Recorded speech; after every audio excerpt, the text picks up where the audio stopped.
You ask Tiger to solve. This deals with linear equations with one unknown.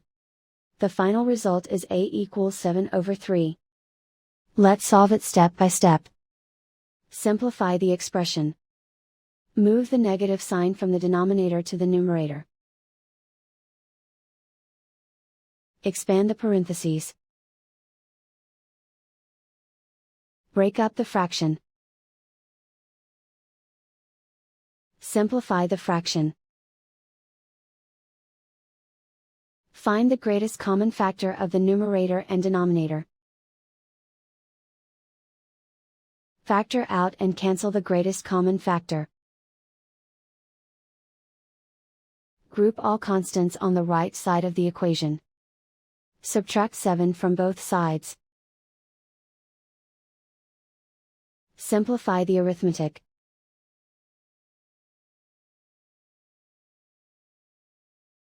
Isolate the a. Divide both sides by -3. Cancel out the negatives. Simplify the fraction. Cancel out the negatives. And so the final result is a equals 7/3.